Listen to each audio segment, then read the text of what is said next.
I'm not a good typer. I'm I'm not trying to either. get better.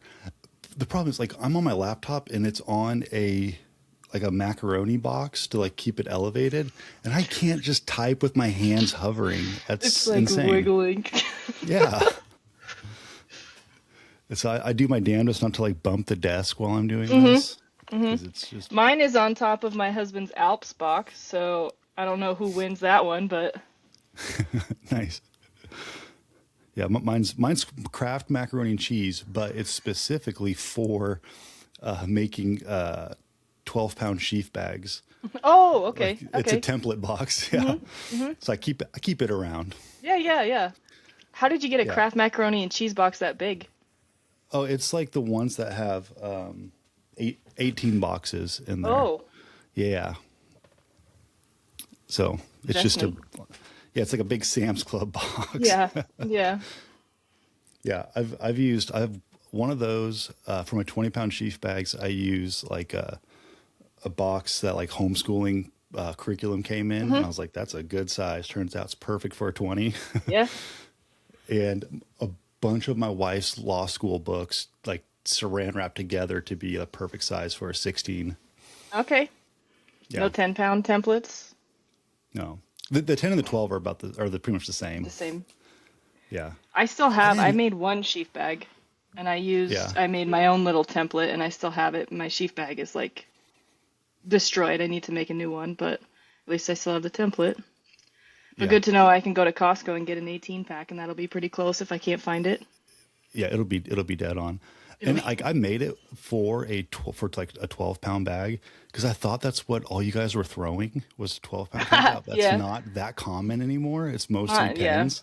Yeah. Depending on where you go. Right. And so I made a 12 for my wife, and she has barely used it. And I was like, I'll make you a 10. It'll be more fun, I guess. Yeah. Yeah. But Can confirm that. Yeah. yeah.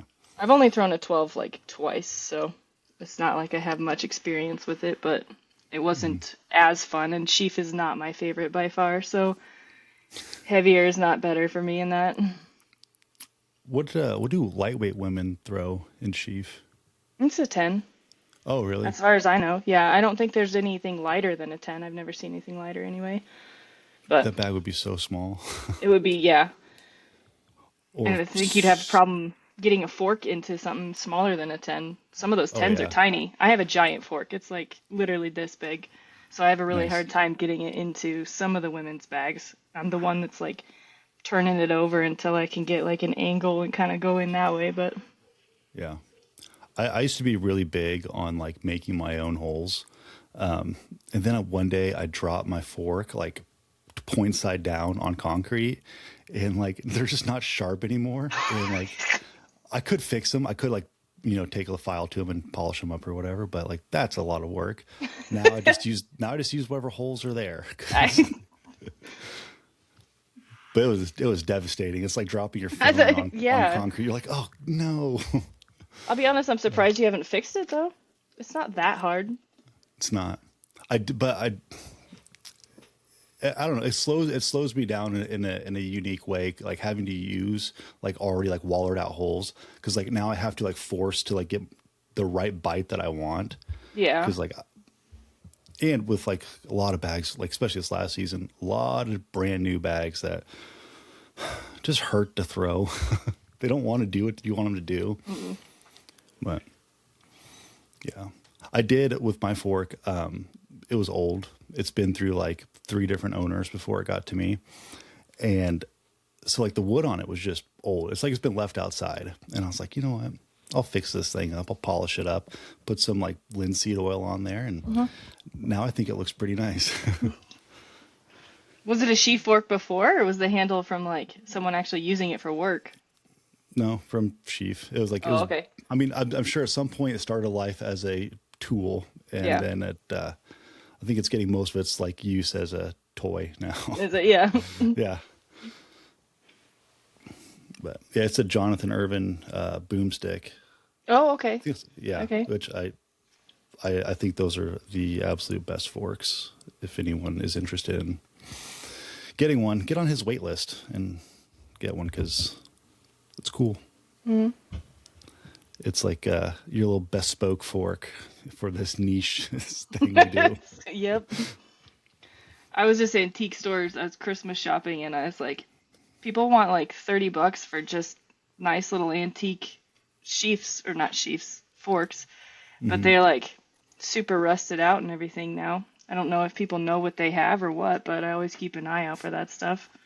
Oh yeah, yeah. Every antique store I go to, like it's right to the tools. Hmm. Hmm. Yeah, you never know what you're gonna get. I found a Yankee screwdriver one time, and I was like, "This is the coolest thing ever." I did it. I won. Yeah, like Yeah. I'm not gonna find a cooler tool than it's almost worthless. I tried to use it so many times for like screwdrivering things. It's just not that good, but The it's a shelf neat trophy. design. Yeah, it's a Yeah. neat Yeah. design. But yeah, I've polished up quite a few forks from like rusty little like messes, and like even like brand new forks that you get from like Ace Hardware or whatever, Hmm. that are like really thick and like they have a huge splay to them. Like I've sanded them down and like got them to like really usable forks, but it took so long. Like I don't see how anyone can find it worth the time to do, because it just took me so long to get the material off at the right like consistency that I wanted. Yeah. I'm also not good with working with metal. That's also not my jam. It's a little less forgiving than wood. That's usually what I was a carpenter for years, so and I still do a lot of that stuff, but Kyle is a metal worker, so we like to split our little projects. You take that side, I'll take this side. Yeah. Yeah. I'm more of a wood person myself. Hmm. It just, I don't know. Wood's cool. Who doesn't Hmm. like wood? Yeah. I respect wood for one. Yeah. So you were a carpenter? How'd you get into that? Hmm. My dad is a general, so he has been a custom home builder pretty much all my life. So I started on job sites with him when I was really young. We framed our first house when I was 14, and then I've been in and out of that industry. I try and stay out, but then kind of get sucked back in for certain jobs. But I was a finish carpenter for 7 years, I think it's something like that. Pretty cool. I got to work on some really cool houses. Mark Yeah. Wahlberg's house. Actually, it was Adam Levine's house at the time, but it still doesn't feel very fulfilling when you're working on someone's like fourth or fifth house. It's like cool work, but Yeah. doesn't really feel like I'm doing something meaningful, but Yeah. it's I'm doing a fun. really I good. liked it. Yeah. It's like I'm doing a really good job here, and I just don't feel like you're going to appreciate it. Nah, you're gonna be here like 3 times in the next 10 years, so, Yeah. but yeah, we did really big window and door installs, so those big pocketed sliders, like 40-foot openings, and they all just go stack right into each other into the wall, so you get this nice big open view of the lake and stuff like that. Those are pretty fun, but yeah, I kind of got out of that. And instead, I decided animals were better, so for whatever that's worth. So you have goats. Hmm. You're full time working with goats now. Is that how that works? Uh, yeah, I mean, it's not like enough work to be full time, so instead of picking one thing, I just have always done several things that instead take up more time than just one job. And again, it's like, I don't know if it's better or not, but I do like the goats. I like working with animals. I always have. We've always had animals. So I'm making a business out of that part of it. And then the rest of the time, mainly I'm just coaching. So I coach out at the Ironwood Throw Center here 2, 3 times a week. And then during track season, I'm at one of the local high schools. And then apart Oh, from that is some construction stuff on the side. And this house that we're in now is still getting finished. So that's all the rest of the time goes into those little projects, as I'm sure you know. But yeah, bunch of yeah. little things. That's busy. I bet chairs in your house don't get any use. You're just Yeah, like we're doing just all, stuff. all of us. Yeah, we are. That's why Yeah. I'm so excited for Christmas because everyone's like, "What are you doing for Christmas?" I was doing nothing, literally. Like that's what I'm Slowing most down. excited about. Yeah, I'm just gonna sit on the couch and read. Like I'm very excited for that. So Uh, yeah, what what kind of goats do you have? I have mini Nubians. So I Okay. had mini Nubians are a cross between Nigerians, which are the little ones that everybody knows with the beards and the airplane ears, and that's a cross between sorry, the mini Nubians are a cross between the Nigerians and then regular sized Nubians, which are like the really long ears and the kind of awkward looking. So you get like a medium sized goat, but both of those breeds are really good dairy breeds. So you Mm. get the best of both worlds in that respect. But the Nigerians are cool. They're great little goats and I love their personalities, but their teats are like this big. So you're literally like doing this and it's like I'm done with that part. So yeah, exactly. So but yeah, Yeah. I have mini Nubians. I'd like to That's get another kind of maybe start my own, not my own breed necessarily, but more specific to what I want because there's just not much meat on them. So sure. we're a dual purpose and there's no point in having animals that you can't use, I guess. So Right. I'd like to make them a little beefier without just doing boar goats like everybody does. So we'll see. But Yeah. that's where we're at now. Yeah. My kids show 4-H, so every year Hmm. we're getting some kind of animal. Last year or this year we had goats. I don't know what we're doing next year. Maybe probably goats again. What kind were they boars? Yeah, they're boars. Yeah. They have Yeah. fun little personalities too. They're good Yeah, goats. yeah, they're cool. I didn't do much with them because that's their job. But when I do, like, I'm out in the garage, I'm trying to record a video or something, or like coach someone. They're just in the background, just Screaming. screaming. Yes, just Yep. screaming. Hmm. And like I'm on the phone with people, and they're like, "Are you okay? Like, what was that?" I'm like, "That's just Gladys. She's a problem." Gladys, that's a great Yeah, name. yeah, it's Gladys and Melissa. That's funny. Yeah, yeah, Naming them is always the hard part every year. As soon as they come out, my mom is like, "What are we gonna name this one?" I was like, "I don't know. Can we just make sure he lives for the next 2 weeks before we think about names?" yeah. Oh man, we're jotting names down before we even have goats in hand. These are our options. Yeah, that's cool. Yeah, I'm trying to convince him to get like a weird goat, like one of those Damascus goats, Oh or God, they're so ugly. yeah, but like, But can like you imagine intriguingly ugly, yeah. you showing up to the Shawnee County Fair with a Damascus goat, only one, dude? Swinging, yeah. They're Ugh. not even going to know how to judge that. It's going to be like an You automatic would win win. your own class, yeah, Yeah, exactly. boom. But yeah, Yeah, like those are disgusting. at some point we're going to work our way up to like cows and whatnot, and I want them to get cool ones like Wagyu beef. Like that's what, Yeah. like get something that no one else has. Yeah. Yeah. But I don't know. That's cool.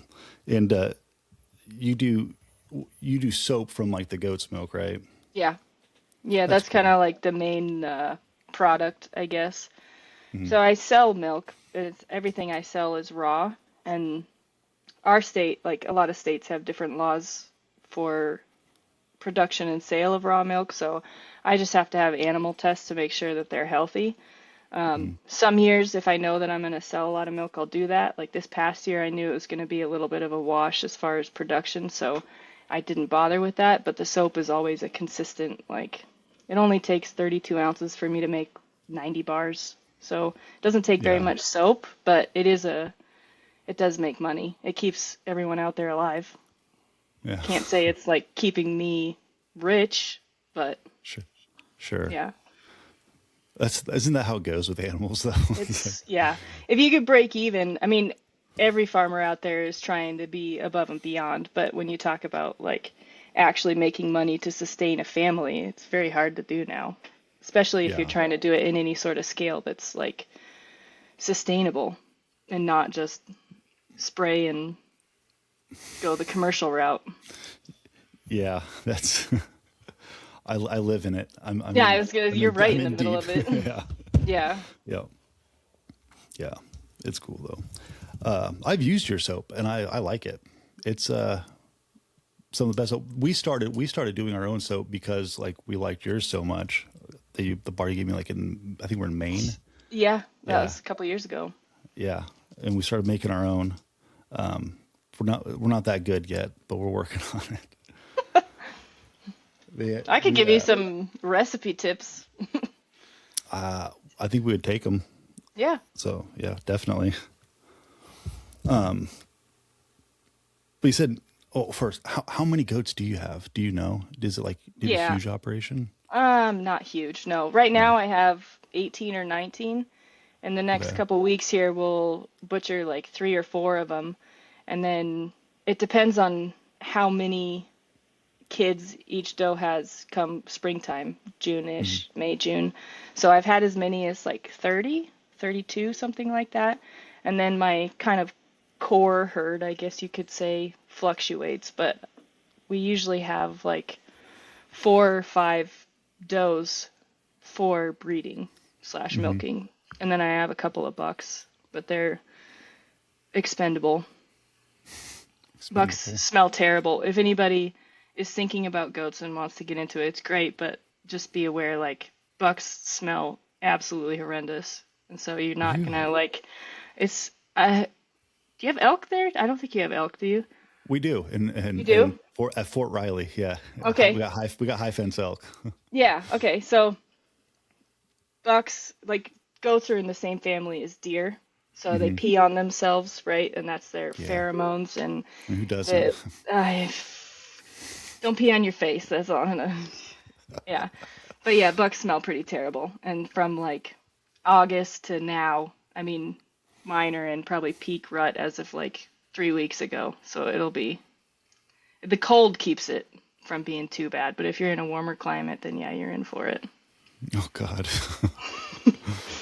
that's You incredible. get used to it, which is kind of gross, but you get used to I it. guess, yeah, I don't think I've ever like noticed them smelling, but Do you I'm know not when you around them get enough. goat cheese and it has that like pretty, everybody's like, I don't know if I like this or not. Like if it's a really strong goat cheese, Yeah. it's like that times 100. It's a Okay. very musky kind of nasty smell. And when you Nice. watch them do it, you're like, yeah, I don't want to smell that anymore. Yeah. Could you stop just doing that? Just, That's yeah. okay. One more question on the goats. Do you sell milk for consumption, or do you have to like have it like labeled for, not for consumption? That's what, so if you don't have your animals tested Hmm. in Idaho, you're not supposed to sell for human consumption. So I could sell pasteurized if I wanted and not do any testing, Yeah. at least I think.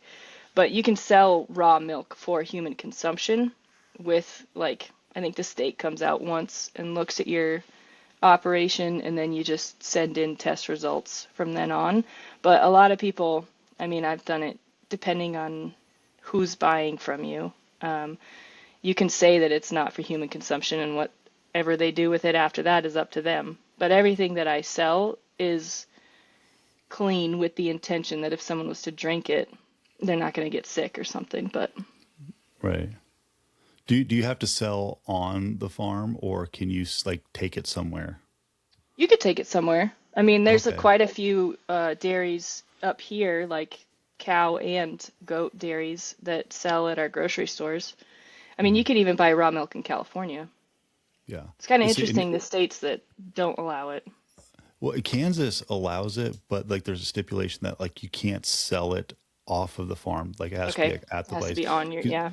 Yeah, so like the people have the ability to see where it Hmm. comes from, Hmm. and that's not the worst option No, as far as like I. regulation goes. Mhm. I'm not great on regulation. It's a lot of overstepping, but We could go real deep into this because I'm not either, but it's kind of fun because I'm a board member. It's called the Panhandle Farm Corridor, so we're a nonprofit that started as trying to get people to go back to the farmer to get your food. So in mm, order to be a member, you have to sell what you produce on your farm and they have to come to you, right? So again, you're going to the farm, you're meeting where your food comes from, you're seeing how they produce it. It's not like behind closed doors and nobody knows how that happens anymore. So it's kind of interesting to walk that line when you have up here in North Idaho, we're pretty secluded people and mm, don't like a lot of oversight. And I think that yeah, that's a good way to live, and that's why we're up here. But when you're selling to other people that have no idea where things come from, they might not even know what to look for. So I don't know. It's interesting. But yeah, a lot of overstepping. You would hope that people that are producing food are being smart about it and they know what they're doing, and there's a lot of people that aren't. So there are yeah. safety issues there, and that's important, but every time like you grow up and you realize that there's just a lot of dumb people out there, and I just keep getting surprised by that, I guess. I don't know, but it never ends. it It's doesn't. always surprising. Yeah. Yeah. But then there's glimmers of hope, and then those will go away real quick. Yeah, I'm a But they pessimist pop for up. sure.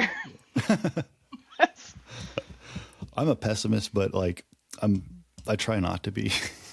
That's why it's like, But what's a pessimist and a realist, right? I guess I'm more of a realist because I still have a positive outlook, but I don't expect much from people, that's for sure. So, yeah, you've been hurt before. You quell your expectations. yeah. Yeah. What? How'd you? Okay, so what kind of sports did you do like growing up? I um I'm the oldest, so there's three boys under me, and I remember doing gymnastics, soccer, baseball, because they didn't necessarily have like girls only. I was young, so like Mm, whatever I wanted to do, my next brother had to do it with me, and he kind of hated some of that. But I didn't really get into any serious sports besides track and field. So my dad was a thrower when he was in college. So we did club track and field when like starting when I was in like fourth grade, something like that. And so at that time, that was in Southern California. That's where my dad is from. And they didn't have disc, so it was just shot and running events for me. So I did the hurdles and the throws. And then in high school, I was homeschooled until my senior year. So we moved up here when I was like 13. It's like my freshman year, somewhere in there. So I only competed for the high school sophomore, junior, senior year and went to school my senior year, but I did hurdles and the throws. So I didn't play any other sports besides track. I mean, aside from the stuff I did when I was really little, but yeah. So you kind of hit school age, and you're just like we're track and field all the way. yeah, there wasn't much of like a desire for me, I guess, with team sports. I'm a Mm, very, again, pessimist, right? Like, I don't like depending on other people for my success. So track and field was always like a very easy way to for me to mitigate that, I guess, without sure. being a jerk, but which I don't think I would have been a jerk, but I wanted to play basketball and I never did. But Mm. that's fine. I don't think I My would have my been very good. my oldest, she does volleyball right now, and wrestling. It's wrestling season. She's Oh doing yeah. both at the same time. And she really likes wrestling because like it's just her against Mhm. someone else, and so like she's Mhm. not having to rely on six other girls to like Mhm. pull their weight. Because like she sees when they like she obviously she doesn't see when she messes up, but like she sees when all the other teammates mess up, and they're Obviously. like she's like fucking lock in, like Yep. like we're trying If to do this wrestling was a thing. thing when I was a kid, I would have loved that. I think that Yeah, would have been right at the top of my list. Which is cool to yeah. see all these girls wrestling now because that's something that's only really popped up in maybe the last 5 years. Yeah, yeah. She got in when the like right at the beginning, and now we're seeing like just in our region like multiple like girl only wrestling Hmm. tournaments where they're filling out like a 2 day or a full day session of just With girls. matches. Yeah, Yeah, that's it's a awesome. lot. Yeah. Yeah, she likes that a lot, and but this year I got her a shot, just like we'll see, like maybe you want to throw, maybe you don't. And she got a hold of it and was like, "Oh, this is actually pretty sick." She's like, "I was like, that's a PR," Yes. and she's like, "That was a PR." I'm like, "Yeah," and she does it again. There's a little bit further. I'm like, "That's another PR." She's like, "No way!" Like this is great. And so yeah, now she's got her stand PR like written down, and she's trying to like Hmm. she's starting to rotate. She's trying to like she's feeling it Oh, very out. cool. And I'm like, hell yeah! So How old is this she? spring, she's 11. Okay. Yeah, so she got a pretty decent stand throw. I think she threw the 22 feet or whatever. So You I ever was throw like, in the eight? yeah. Well, Oh, this was no, wow. this was actually no, this was a 9 in games because she threw Highland Games Oh, as okay. well. Okay. Well, I think I have a 6. I think I what think she she'd be throws throwing a normally, six. Yeah. yeah, normally I think we have her shots a 6, but the games her PR was with a 9 pound stone, in the games, which I thought was pretty sick. Yeah. Yeah. Yeah, 20 some odd feet, Yeah. but it's a little humble brag. That's, I know some Proud high parent. school girls that can't do that, so Yeah, yeah. that's She's a cool. good learner. I think wrestling has helped. Like it's like a lot of kids like, oh, I did gymnastics. That's why I can do certain Hmm. things. Like I The think wrestling is coordination. like, Yeah. yeah, I'm able to tell her like push this way, and she can figure it out really Yeah. quickly. Hmm. And I think it's just from the years of like when she was real little doing wrestling. Yeah. But No, I I didn't do think that is wrestling. super important. Yeah, I didn't do wrestling, so like watching her go through it, I have to learn how to like how it is. I don't know. And my I don't wife know took the anything about it either. yeah, my wife took the reins on that, so now she's like a wrestling expert and has some kind of certifications that says Oh, so. cool. So yeah, good for her. Cool. I hold on to the baby during the matches, so Yeah. it's like I'll hold him. She's down there yelling on the mat. Yeah, we were I can't remember we were at one tournament. It was actually a couple weeks, the first tournament of the season, and we had the baby with us. He's 10, 11 months old, and he was sleeping. And Kate's like, I'll just take him out there." Next thing you know, she like fucking plops out on the mat, and is like yelling, and he's like wide awake. It's like looking. I was like, He's you gonna never be know. a wrestler and be like, I've been on the mat since I was under a year old. Yeah, since day one, I've been Since at day one. yeah. So the excitement of a wrestling tournament like caused Kate to go into labor. That he's going to remember this. But yeah, that's cool. Did you like doing the hurdles? Did you like doing all the running, or did you prefer throwing? Um, I liked doing them both. It was always, so my dad was my coach when I was in high school, and it was a point of contention between us because the 300 hurdles were like always at the same time as disc, and Hmm. it, inevitably I would, have to be running from one to the other, and he just thought it was a waste of my time because I wasn't as good as the hurdles as I was at disc. And I was also on a couple relays, but I definitely was better at the throws, and I knew that's where my focus would be, but it didn't mean that I wanted to necessarily give up the others. So I didn't do both hurdles. I just did the 300s, both the throws, and then the 4x2, I think is what I ended up sticking with. But yeah, I don't know. I liked the hurdles. I don't necessarily like running, but when you have like an obstacle to go over, it just kind Hmm. of helps you chunk it out, and I still think it's Yeah, fun, but I just don't. I've never done hurdles like except just goofing around. But like, I just don't want to get wrapped up in that when I fall over. That it just doesn't sounds feel good. awful. It Yeah. looks like it sucks really Yep. bad. It's like like falling on a bike, like and you're like just kind of trapped in it. You're just like, this is Yep. awful. Yep. There's not much you can do. Maybe put your hands out, but that's about it. Yeah, that's why I like skateboarding. It's like I'm free. If I fall, I'm on my own. I'm not Yeah. attached to Yeah. anything. And usually you go Snowboards, one way and that goes the other way. exactly. I don't have to worry about it. Every now Yeah. and again, growing up, like I'd be like falling in mid fall. I would put one foot down on the loose skateboard and then just fall even harder. Oof. that's the that's the worst. I never skateboarded. I do not trust myself on that. Kyle did. He was a big skateboarder, but Mm. I would eat it. I know for sure. It was it was the best thing at the time. It was the coolest thing I could possibly think of doing. It was skateboarding. So that's what I did. Again, coordination. Like there's Yeah. something there that I think that a lot of kids don't get anymore, but Yeah. just a little higher risk, maybe. Yeah.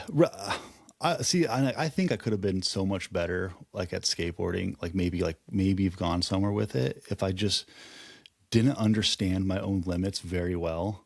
Other kids, like I'd see them doing like the nuttiest stuff, and I'm like, I know you can't pull this off. Why do you think you can? And they would get hurt, but like they'd be taking way bigger risks than I would, and maybe eventually it would pan out. I didn't want to do that. I don't want to get hurt. Yeah. I've, Yeah. I skated most of my life, and I've never broken a bone doing it. But I also told myself it's because I know how to fall. I just like Yeah. tuck and roll correctly, Yeah. Yeah. and I also know my limits. So Yeah. Also, I'm not an idiot, so yeah. You said you grew up in California for a while yeah. before high school. What part? Hmm. Way down south in LA, basically, Chatsworth. So we were in the San Fernando Valley, kind of like If you're looking at the valley, like LA is kind of down here, and we were up, kind of up Okay. there. So we never really such a big area, and we'd go back like in college for meets and stuff like that, and it's like I didn't even recognize anything. So I mean, Yeah. you grow up and you learn to remember stuff, or when you go back, it's different when you drive and that kind of thing. But Yeah. yeah, we didn't really, we were homeschooled down there, so we were part of like a co-op kind of. Mm. Um, and so we would do field trips and stuff like that. My mom was always really good about getting us out of the house, but we didn't like, I wouldn't even call us like Californians, I guess, aside from Mhm. going to the beach. I mean, we still had horses and chickens and stuff down there, so Yeah. just different. Yeah. Yeah. I grew up in Bakersfield, so like Okay. it's very much California, but also very much not. Yeah. It's kind of its own thing. Mm-hmm. Yeah. It's a huge state. It's crazy. It is. I like California as a state a lot. They have Yeah. everything. They have deserts, mountains, Yeah. and beaches Yeah. and prairies. Like they have it all. It's very Most of our nice. ag, yeah. Yeah. Yeah. They have the garlic capital of the world is in Mm-hmm. California. Shout out Gilroy. Yeah. It's just one of the things I know. One of the fun facts. Yeah. Yeah, I'm full of them. So how'd you go from track and field to Highland Games? Um, it wasn't until I was graduated from college, a kind of like former coach was really big into the games when he was younger, and they moved up here and started coaching out at the center, and he was like, "Hey, you should try this." And I was like, I mean, you've heard of it, but not that I had anything against it. How do you get into that? Like, how do you even start? And it turned out we had a mutual friend that was running a games in Montana, and he was like, "Well, I told him you were gonna throw." And I was like, "It's March. Like, we had snow on the ground. You want me to go to Montana too?" So we did it. I mean, Kyle and I were out there in baseball cleats throwing a fence pole, trying to figure out how to do some of the events. And once we went over and did a whole games, it was like, all right, this is actually pretty cool. So just stuck with it since then. But I'd been out of college that was 2018, and my last competitive year was like 2013. So Mhm. I wish I would have started sooner. Instead, I did the whole like you graduate and you don't know what to do with your life and you get kind of fat and like feel bad for yourself and until you find something else. So it just took me like 5 years to find something else. I think that's when most people find the games is kind of like in that period. I have And everyone, nothing left. Yeah. it's like I'm broken down. I need something, and then here it Yeah. is, and it's nice. But that's like one thing that I hear a ton of people. I say it a bunch is that I wish would have found it sooner so I could Yeah. start sooner. I'm like, Yeah. man, I missed that. I missed out on some good years. My prime. Yeah. Yeah, like now I'm getting old. Like, why couldn't I find this when I was like 19? That would have been sick. That's when I was like lean and young. Cool. Hmm. But that's awesome. What'd you think of like when you like first like did the games? Was it did it feel very kind of I don't know, like weird, just weird, like super duper I weird? mean, it was a little bit weird just because, I mean, we went to a real small town in Montana to do it, so Hmm. it's a very like close-knit group of people. It wasn't necessarily part of a festival. It was literally just us throwing in a field and like our hammer was in a baseball diamond kind of thing. And it's like it's just Yeah. different, right? So I didn't necessarily have the full effect the first time, but I still really liked it just because I mean, I in college I did everything but Jav, so I was never truly focused on like one event, and I've always done better that way, I think. So now I have 9 events, and it's like, all right, I can keep doing this. And then I got to a real festivals that year, and I was like, this is pretty cool. But yeah, I don't know. It's definitely I still get not weirded out sometimes, but there's some pretty unique characters in the games, and like Yeah. it's helped me kind of let loose on maybe what other people think of me, you know? So Yeah. there's people that aren't afraid to It's- paint their face and I don't What, know. what, one, when I first started, and I went to work the next day, and I worked in a really small town in a cabinet shop that like employs most of the town, and they're like, oh, so you sign up for that strongman thing? I'm like, kind of, yeah. It's not really Yeah. strongman, and I'm like having to explain. I explained to like 20 guys that day, and they didn't get it because they work at the cabinet shop, and then they go and they all have some type of farm activity afterwards, and like they Hmm. just like, what are you doing? Like, I don't know, Yep. man. I'm just trying stuff. I'm just trying to feel alive. Yeah, want I more. have never been more sore than after that first game, though, for whatever reason. Because, like, some of the stuff I had absolutely never done before, and I Hmm. felt like I got hit by a truck. It was like, my whole body, every part of my body was sore. And it's never been like that since. But yeah, that first one was. I wore my There's some dad's kilt. nice. So your dad had a kilt? I got him a kilt, yeah. We're not even Oh, Scottish. I don't remember why I got him. We're Irish. We're like hella Irish, but I think he always kind of wanted one, so I got him a kilt. And it's like whatever the royal, like the typical red one is. I can't even remember yeah, what the yeah. name of it is. Yeah, but Hmm. I had that thing like cinched down, trying to keep it on. What's funny too, like I was just thinking this that I'm cleaning out my office area and moving stuff around, and I was like, I never would imagined that I would own four different kilts. Like, Yeah. yeah, I just never in a million years would that ever cross my mind when I was like 19 years old. Not, you're not going to I've own one gotten a kilt. You're few going to own people many. into it. Yeah, Yeah. yeah. I've gotten a few people into it, like some of my former athletes and stuff, and they're always like, "Well, where do I even get a kill?" I was like, "For now, I can let you borrow because I have so many, and like I have ones that are out there that I still haven't gotten back." But it's funny, never know. And now, like, side notes, just fashion trends or whatever. Now I walk into stores and it looks like there's kilts, like they're like little skirts that are like plaid or whatever that the kids are wearing. I was like, those Yeah. look like kilts. Those are just Those are kilts. kilts, yeah. You can't tell me they're not. Mm-mm. They're all skirts. Let's be real. Yeah. They are. I mean, like like by definition, I think they are a type of skirt. Yeah. Yeah. Either way, I so both my daughters do their first games this year, and we knew they were going to do it. We didn't know if they had to wear a kilt because like it wasn't like the juniors division. It was like Hmm. even like it was like lads and lasses. It was just like even younger kids. So like the only implement they threw that was like normal weight was the stone because that's just all that was there was that 9 pound stone. And but like I was like, I didn't know if they needed a kill, and then I waited too long to like order them kills. So I was like, oh, I'll just make them. So I spent like 2 days before this Friday where we had to leave, like just sewing kilts and made two of them, sized accordingly.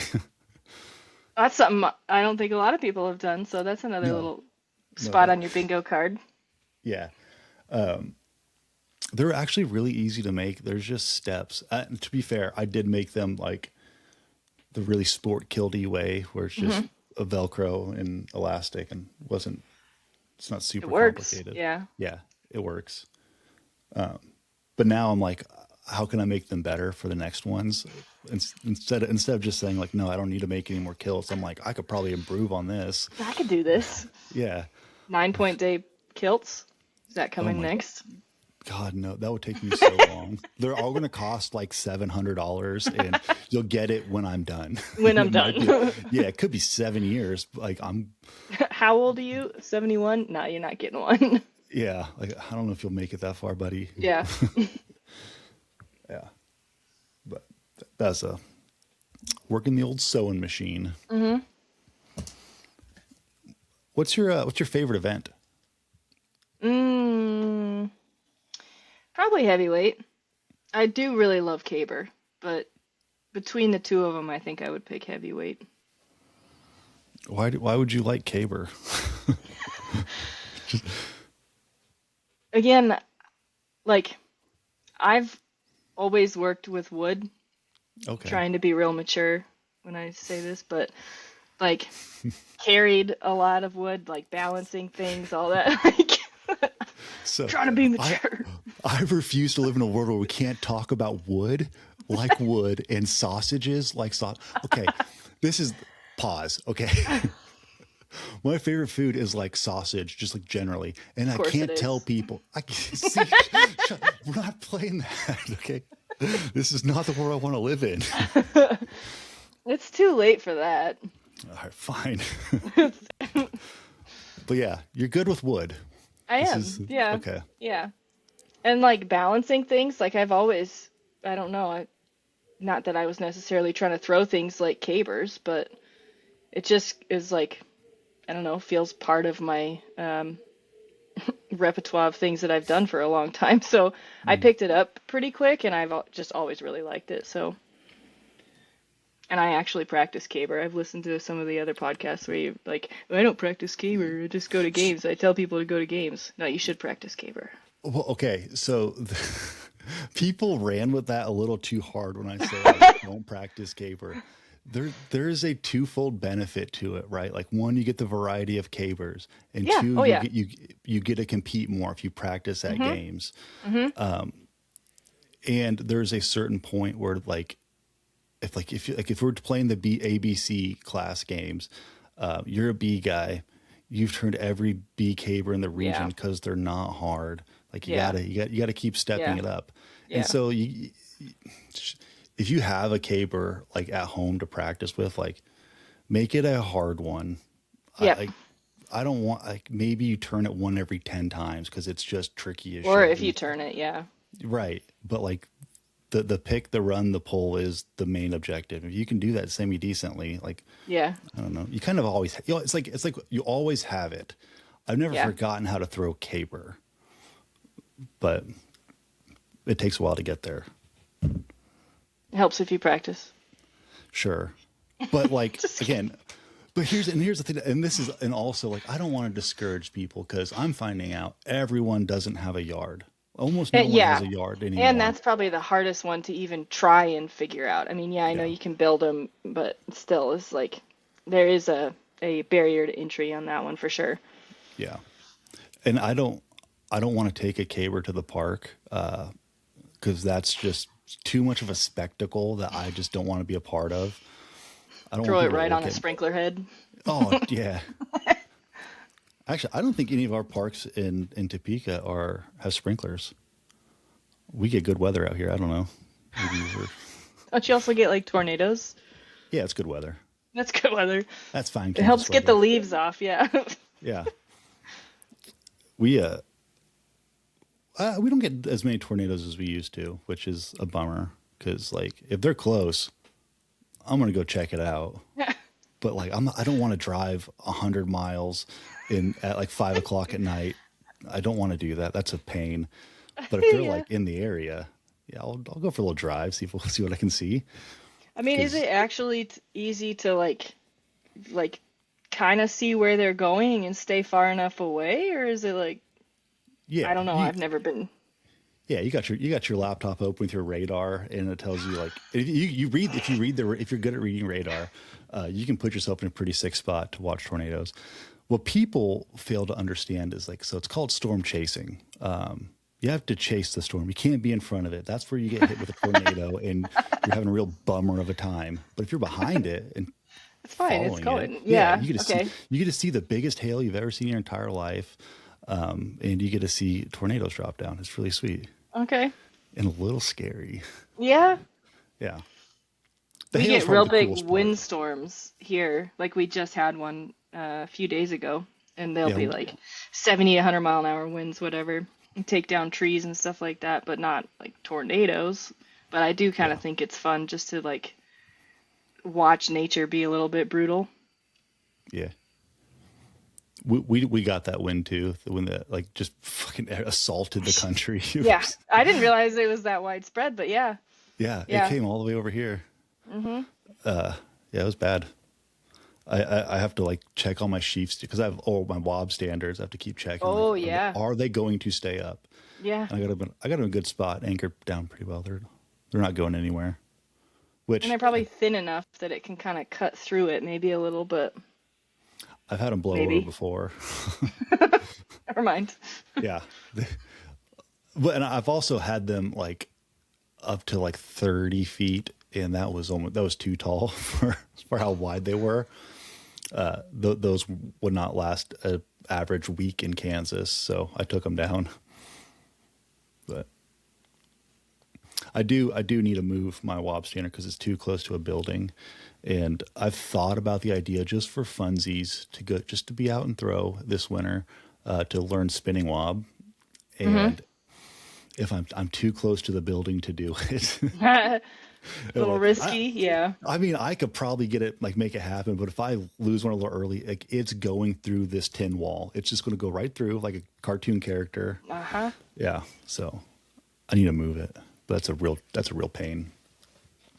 My dad has a boom lift, and so I just strap a galvanized fencing pole to the bottom of it and then fire her up and go. So I was like, Yeah, please don't sell it. That's the only standard I have. yeah, that's nice. Dude, anytime I get one of those in a games, that's not like a normal like two pillar upright. I have a hard time. I'm like, like, I don't know where to stand. dude, and I'll get it. I'm like, okay, this is right, and I make it. I'm like, that was good. And then they go and lift it up, but my mark that I just made on the ground has now moved because Yeah, the 'cause boom it's, lift. yeah. Well, like not only like did it not go up like just straight up, it went up and out, but they had to come It goes, down and yep, adjust it, and then they had to like do it over again. And I'm like, now I have no idea. Guess I'll find it again. As the higher it gets up, you're like, this is just guessing. The first one's a yeah. scratch, and we're going to get on the second one. We'll dial it in. Hope to God we don't That's make it pretty to the much what I third. do with sheaf anyway, so it doesn't bother me much. Just winging it out. Here we go.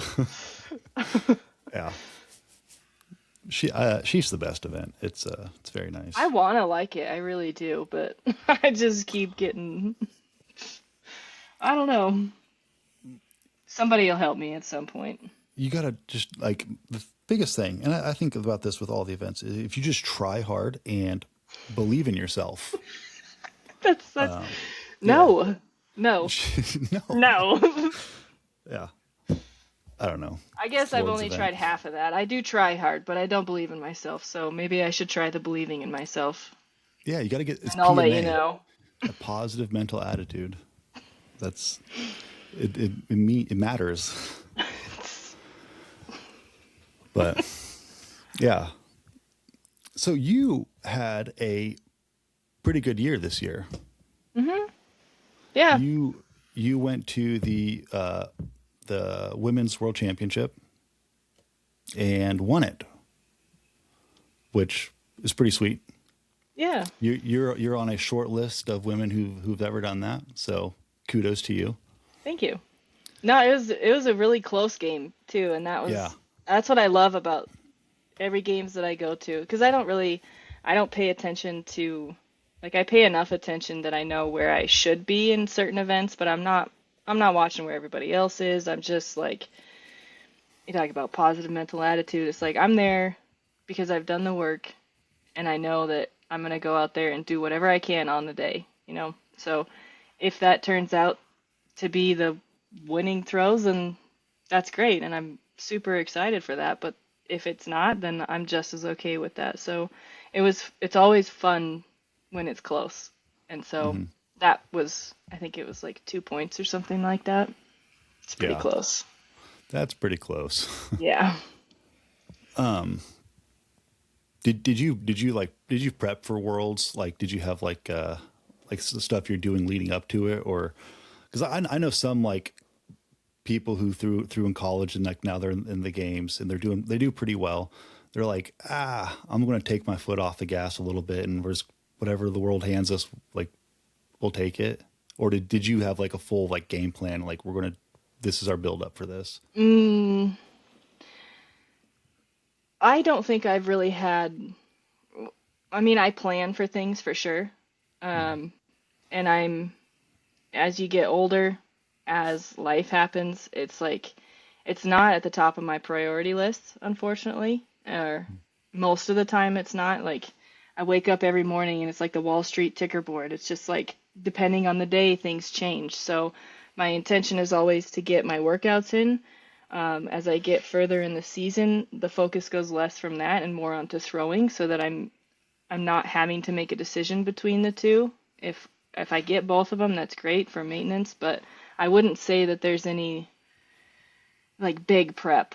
like there would be in official sports, And that I think that's more of a life thing than it is a planning thing, Sure. just because things happen. But I do plan, just doesn't always go according to plan. So, like this Right. year's going to be really interesting because Worlds is in May. Like Mhm. that's really early for everybody. It's a terrible Yeah. time of the year for most everybody, unfortunately.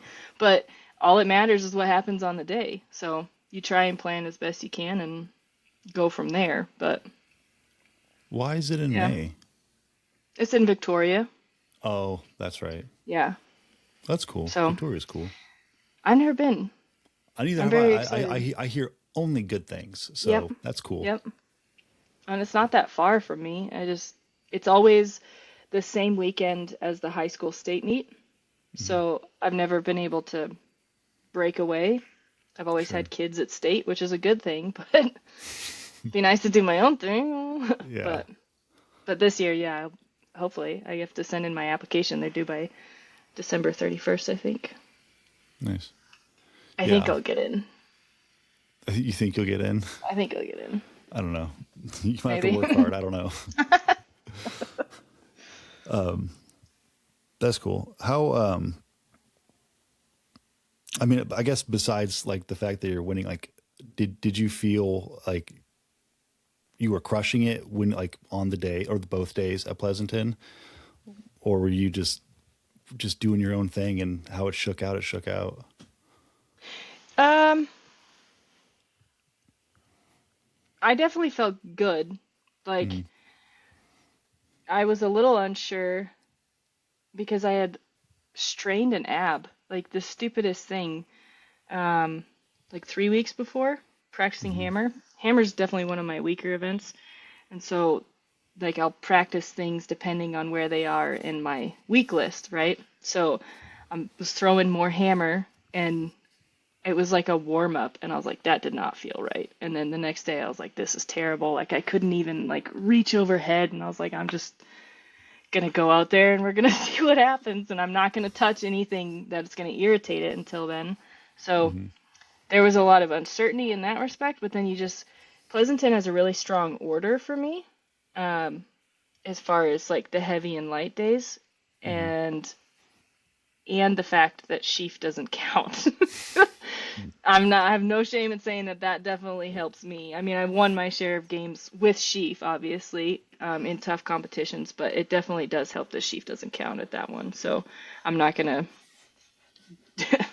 take all the credit for that, but and then Caber was a little bit interesting. We're still not quite at a point with a lot of games where we have like a depth of women's cabers.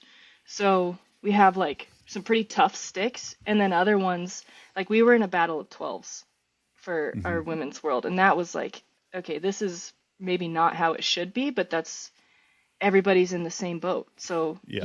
you get out there and you do what you can do, and that's part of the games. That's the fun part about it, because like you don't perform then, and you're not gonna get Yeah. there, So it's the same for everybody. I mean, in Alaska, I had probably almost one of my not my worst games, but I hit a streak of like I no hided and wob, I think, and then my hammers were the worst hammer marks I'd ever been, but I was able to kind of dig myself out with the rest of it and still got on the podium. So it's like I'm not always expecting the day to feel great. I'm just trying to make the most of what I have on the day. So Yeah. Looking at, I think a lot of people's numbers in Alaska, like it was a high gravity day. I didn't see anyone like just knock anything out of the park. And I was like, man, that's unfortunate because Alaska's yeah, sick. it is. I think there's a lot of like the travel that goes into that, and there's a lot of factors, but again, everybody's in the same boat. So, Yeah. I got, when I went to Alaska, I got sick as a dog like the day after the games. And I didn't really know I was sick. I just felt kind of bad. And I just know if I was just beat up from the games because like I was so sore after that. And come to find out, it's like, oh, it's because you were sick. But like the travel beat me up because like it's pretty, that yeah. well that month I did no fame games, Utah, and then Alaska back to back to back. And that was a lot of traveling for me. I'm a homebody. I stay at home. Yeah. And then I had to go on a plane with other people. God, no. I was asking for it. I had another question. I just lost it. I do this every time. That's why I don't run podcasts. Yeah, I'm so like I took like a good, it seems like 6 months off from recording episodes, and I've been trying to get back, but like I know they're not going to be that good, so I just said, I got to just jump back into it and like find my rhythm again, because Hmm. it was getting easier for a second there, and then I stopped. That's because I was trying to throw well. I couldn't do Yeah, I couldn't multiple. do Yeah. everything, and I put on my own games this year, and Yeah, I saw that. that took so much time and energy. And I think for my first one, like I hit almost every like metric that I wanted. The only thing I just didn't get was a crowd, and I didn't really expect like to get a good crowd, because like we are not in a Scottish area. Yeah.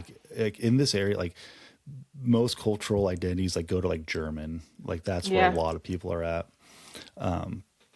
But so if we were doing an Oktoberfest, I think we would have crushed. But Right. no one knows what Highland Games is, and so. But I did get like way more people than I thought were going to be there, but like way less than what I really wanted. But other than that, I think I crushed it. But is it worth all the everything it did to me? Maybe we'll see. We'll find out. We'll find out this year when we do it again. See if it's worth it. Was it in But October? yeah, yeah, It's pretty yeah. recent. October 17th. Yeah, Okay.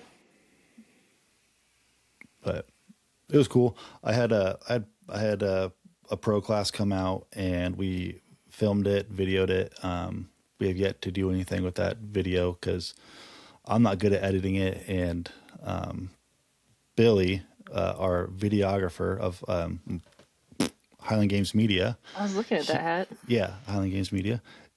He's the one who came out and filmed it. He did a stellar job, and he's going to edit some stuff up, but he lives a normal life and has a job, so I'm not gonna As bother him. yeah.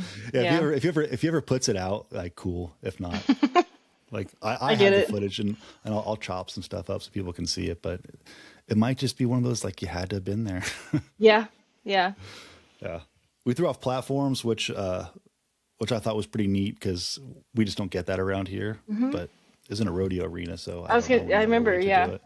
Yeah, Hmm. I've done that a couple of times. I really enjoy it. yeah, Enumclaw does it, and then there's another games in Oregon, McMinnville, that throws off platforms. yeah.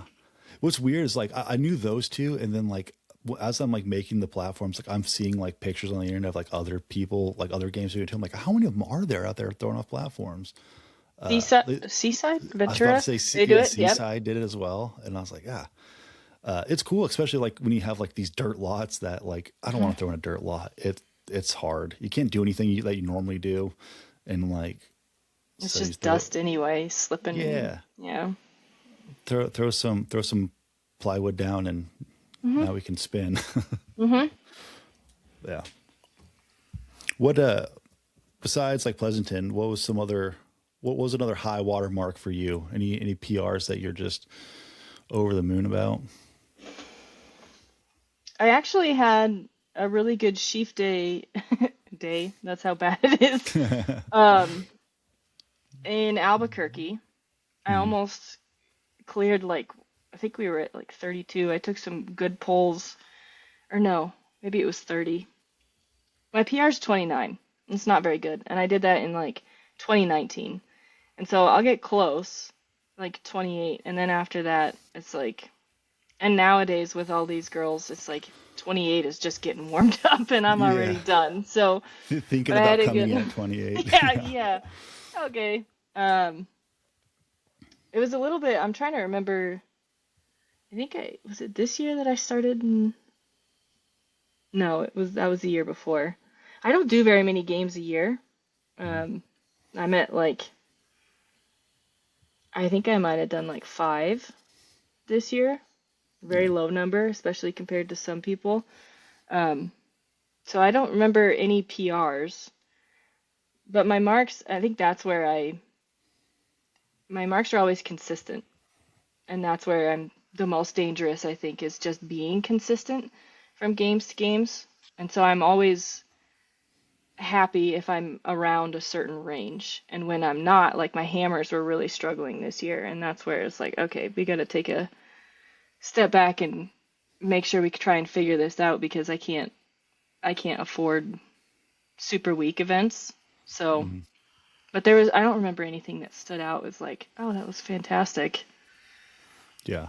I am jealous of your consistency because that's something I just don't have. and I like to tell myself it's because like I'm trying to hit like a big number on a certain thing, right? So like I'm putting more effort into that. I'm Yeah. not being as well rounded as I could be, Yeah. but like PRs feel good, so podiums feel good too, but like Yeah. it's like one or the other. Yeah, right. I think that was the interesting thing about coming from track and field is like in that event you're trying to max out that event because it's not an overall thing. Yeah. And it's very dependent on, you know, three throws really.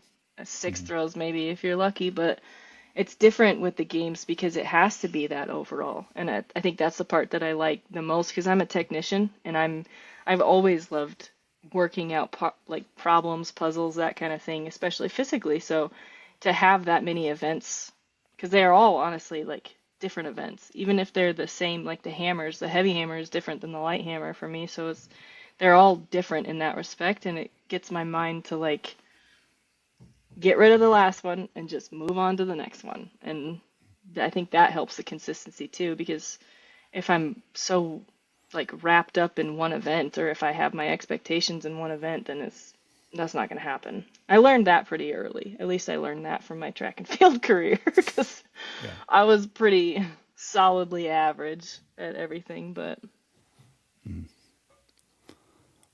So you coach throwers now in all the throwing events or hmm yeah. yeah, I was never a jab thrower, but I do coach jab. I mean, I always wanted to be a jab thrower. I think it's a super cool event, but I just I don't even remember when I first hurt my shoulder. It's just always been like a weak point, so anything overhead the way that you throw jab is just like, yeah, no, that's not going to happen without me destroying something.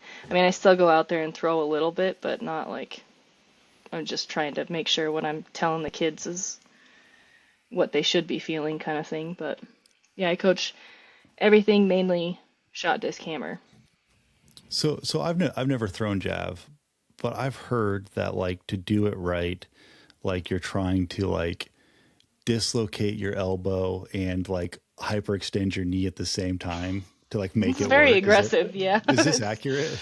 Yeah, I think it's a lot more graceful than people give it credit for, because obviously if you're trying to do that, then you probably can. And I Mm, think that's maybe a little aggressive, but there's a lot of positions there that are just, I mean, you've seen like stills of people throwing jab probably is very similar to like people throwing a baseball, you know, it's very extreme positions. So mhm. in a way, yeah, it's like you're trying to hyperextend your knee and dislocate your elbow and shoulder. Yeah. That sounds like nothing I want to do. So If you train, I think everybody should try and train like a jab thrower, though. I think there's some really important fundamentals there that we're not even touching as Highland Games athletes or as athletes in general. I mean, Nick w- Aston would be a great person to talk about that. He was a jab thrower in college, but the mhm. I don't want to positions. talk to him. I'm Oh, just kidding. That's not true. I do. I definitely do. how many games already? Jacobs. No. Yeah. Yeah. No, he did a really great job. He's always posting videos and stuff, but he went through like a mobility challenge last year, the year before. And Mhm. even as a jab thrower, it was like, oh, these are some things that I need to work on. So it's very, I think everybody should try and train like a jab thrower at some point and Is figure it out what their just body. getting yeah, is it just getting you like mobile in like a way you're not normally used to and like kind of finding like strength in that goofy mobility? Yep, yep. Okay. The Cool. body, the body is, I mean, incredible in what it can do. And I think we just don't spend enough time, like everybody's in the weight room, but are you really doing anything that's building your body rather than just the muscles, right?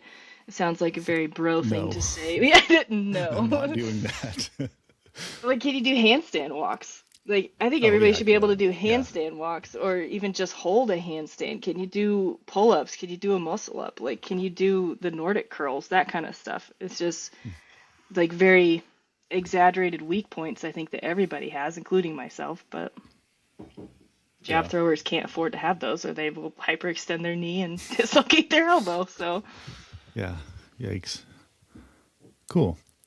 Yeah, that's like I don't know anyone besides really Nick who's kind of like harping on that train kind of like a jab thrower or like have elements of it because it's just we're just looking at what the shot putters are doing and be like, yeah, we'll do yeah, that. That's yeah. like sure that works. That's how you bench 500 pounds. Like I'll do that. They're doing it, so why can't I? Yeah. Heck, I think it's weird, and one of the reasons I love this sport is just because it's so heavy. Um, hmm that it's not really like throwing. I mean, it is and it isn't, right? So you're just figuring out how to trade places with the implement and then your body, right? So you're moving, it's like all the throwing events in college, but when you got just a shot, let's say, it's close to your center of mass. You can move it pretty fast and you can afford to be pretty strong.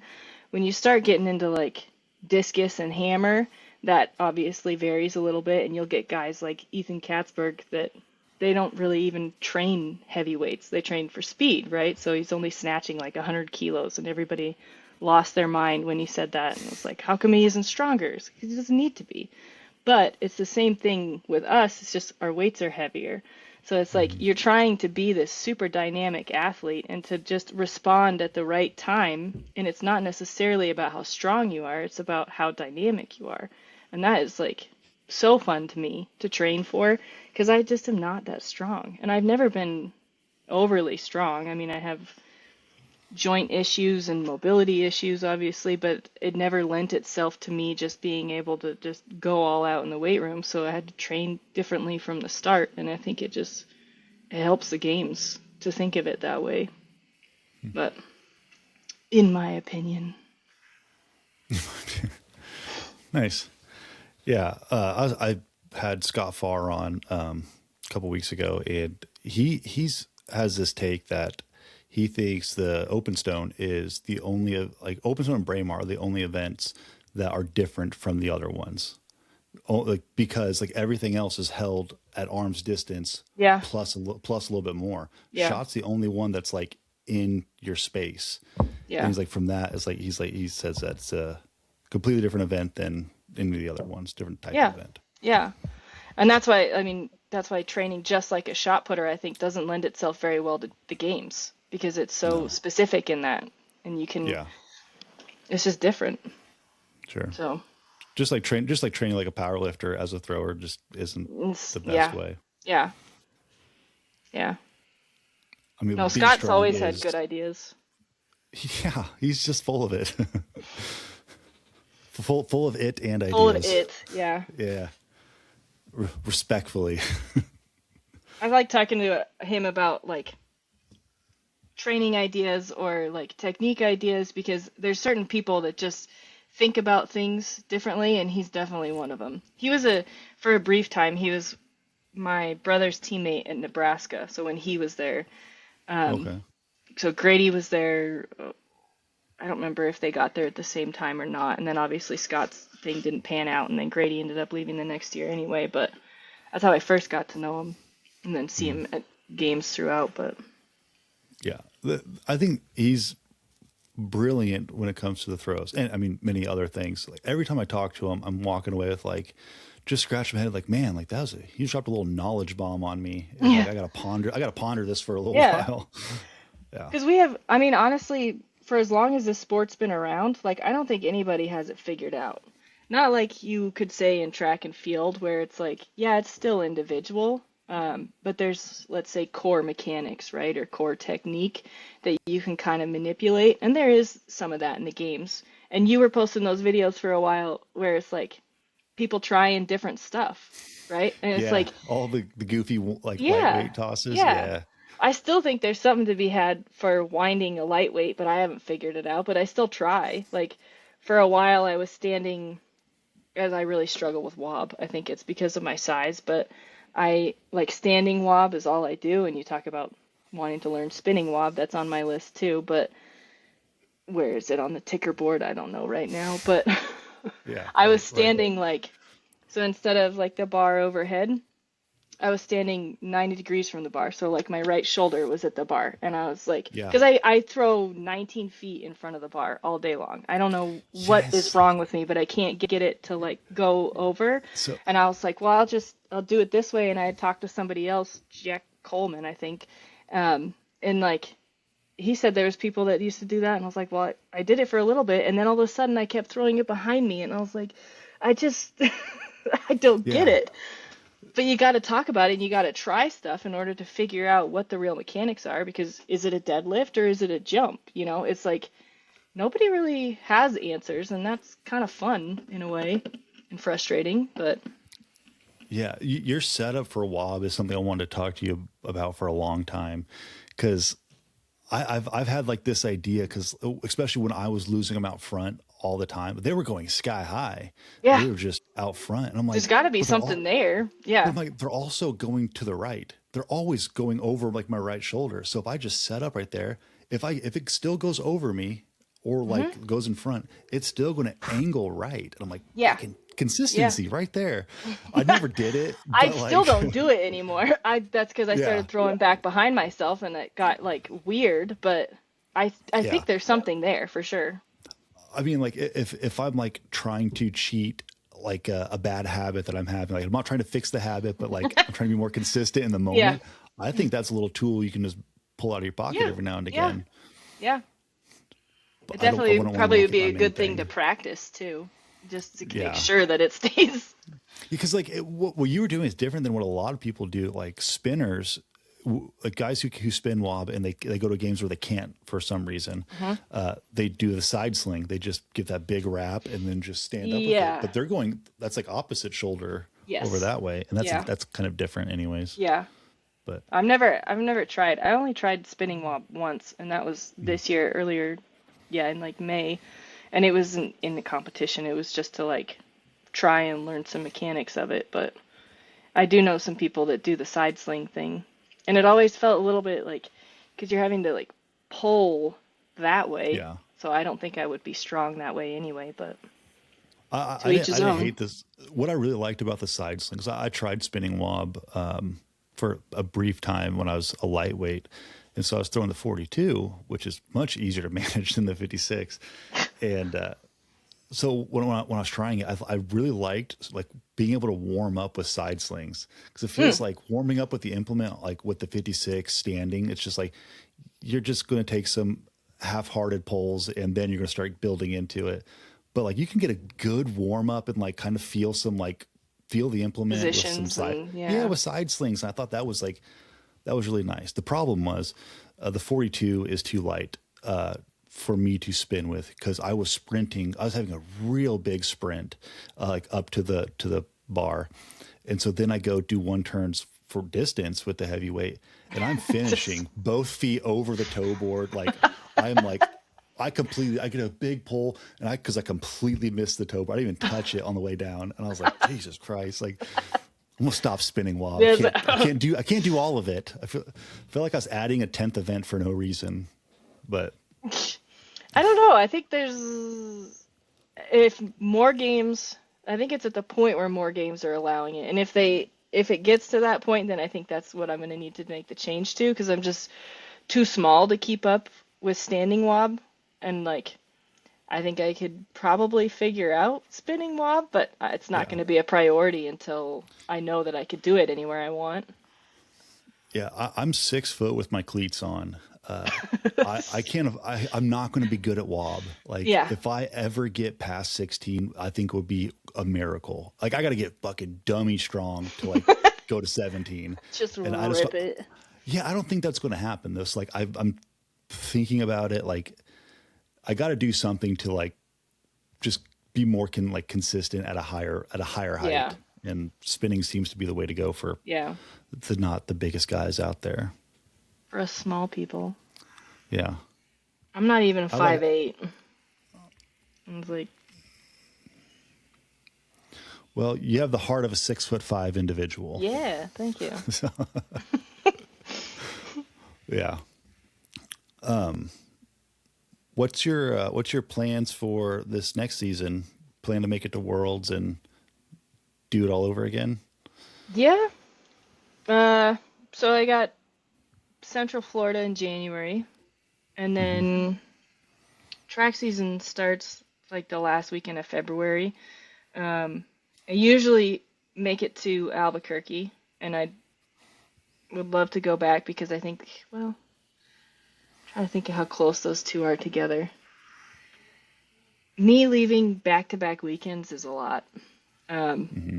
and just with life and everything like that. But it would be good to get another games before Victoria, so it's Yeah. not like going in cold from January. But if that's the way it works out, that's the way it works out. You'd And just be super fresh, so fresh. probably be way in my own head too, but I don't know. Yeah. And then after that, I don't really know.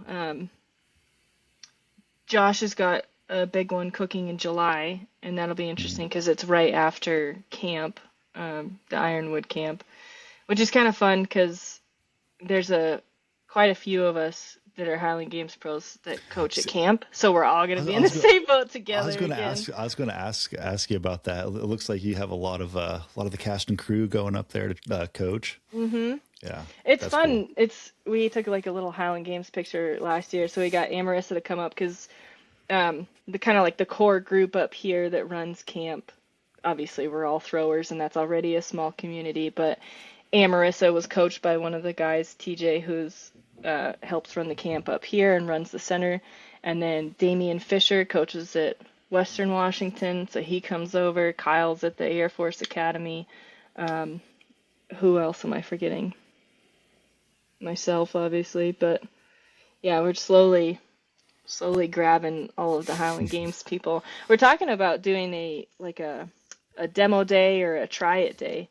I know some people in Spokane that would be willing to bring out standard and stuff like that, and that would be really cool to get more kids involved, or at Yeah, least like, especially since some of them they probably are not going to go throw at the college level, especially anymore with the way that the NCAA is going. But it would be cool for them to have that outlet, and help build the sport, the future of the sport. So I don't know, yeah. lots of ideas, but I would love to see more young people getting into it, just so they don't have to have the same excuse that I do. Like, I just wish I started younger.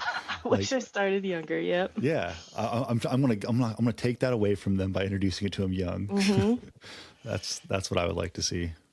And the people, like, that's the one thing I think that kept me coming back because it's easy to get wrapped up in a sport that you love, but when you also love the people, and it's like no matter where I go, the community of the Highland Games is the same, and that's I think Yeah, the best part about it.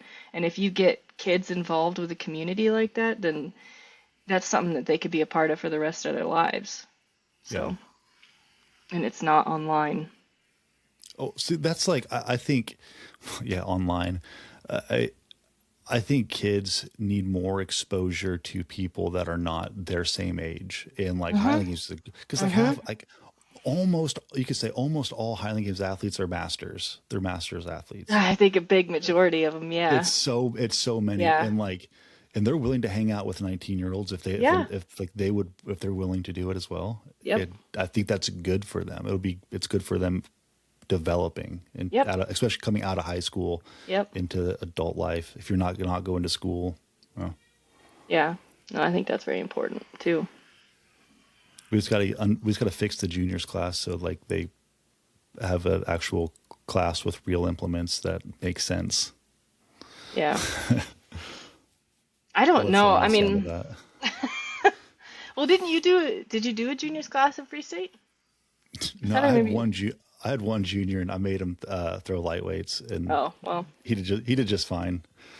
Yeah, I think I've it had was some high school kids. Like Montana does a pretty good job. There's a a lot of games in Montana, and they usually almost always have a juniors class, and I think they make them throw the lightweight unless they're really young. Like if they're Yeah. 15 and under, then it changes, I think. But Yeah. I never, I don't know if this is what this says about me, but I never hear about Highland Games in Montana.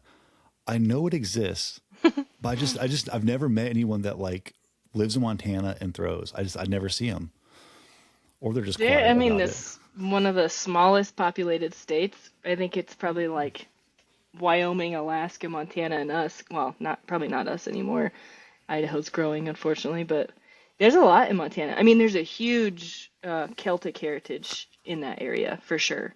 Mm. So that definitely helps. But COVID was not very kind to a lot of that. So we'll see. Sure. But there's a cool one in Hamilton, Montana. It's on the grounds of a mansion, and it's like an old Copper King mansion. So there's like these really huge maples everywhere, and you kind of spread the games through the festival, so you have to walk to, and there's like a caver alley. It's pretty cool. Yeah, there's a Oh, lot of games nice. in Montana. I've never heard of that before. I've heard about games in every other state, just Yeah, never Montana. And yeah, I know they exist. hmm I should probably make a pilgrimage up there to the great yeah, state, the yeah, big sky state. yep.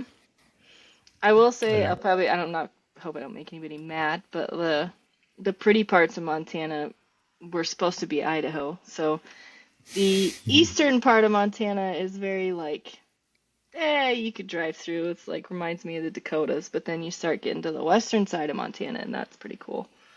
yeah, So you yeah. could pick your I lived in, games. I lived in Wyoming for years, and man, half that state's pretty badass. The other half is like just a whole lot of nothing. Yep. But I Yep. do love that there are no people there. hmm It was I drove from Rapid City to Cheyenne, like all the way all the way through the state. It's a long Um, drive. yeah, well, for me that's nothing. Okay, It's like 12 we get, hours. It's not that yeah bad. we get silly. No, that's like only like 6 maybe. It could be What? worse. Yeah, from like Rapid to Cheyenne, it's probably 6 hours. I go fast because it's Cheyenne and there's no one out there. Like that's my point. Like the minute I got into like Cheyenne or into Wyoming, I just didn't see another car all the way to Yeah. Rapid, or sorry, all the way to Cheyenne, and so you tend to go a little fast when you're Yeah. just out there by yourself, which is like honestly, it's pretty dangerous because like if I were to get like in a wreck or There'd be like no one. have Yeah. no one's coming to save you, you're going to die out there. So mind your p's and q's. Yeah, Wyoming's badass. It's like it's cooler than Colorado. That's no big deal, but whatever. I got the worst mosquito bites of my life in Cheyenne. I don't know Yeah. what is different down there, but that was like miserable. When I first moved there, like I moved there for work, and they put us up in a hotel for like 3 months, and it was May, and we got snowed into our hotel room like in May. Yeah, so that was interesting. I never experienced that before. That's a weird place. Yeah. Yeah, that's cool. Do you? We are coming up on time. Do you have any final thoughts? Any tips you want to give out there besides practice caber, which is a valid tip, sure. Sure, I guess. Um, no, I don't think so. I mean, I'm not one for, I am terrible online, so I don't have anything to I think you're doing promote, it just but fine. Yeah, it's like 2 posts a year, something like that. But yeah. One of my favorite pieces of internet like interaction I've ever seen is Jim Wendler, the power lifter. mhm. He has a YouTube channel, and he was like posting like nonsense. He didn't post a video for like 10 years, and then posted one, and some guy commented, he's like God tier upload schedule. And I was like, hell yeah, dude. Been keeping That's people waiting for 10 years and they still yeah. come running. Yeah. But, Yeah. okay. Yeah. Well, awesome. I appreciate having you on, Yeah. the champ. Yeah, Um, thanks. yeah. All right. That's it, guys. Thanks for watching and listening or whatever you do. Do all the things, like, comment, subscribe, all that stuff. And That's it. Throw far. God bless.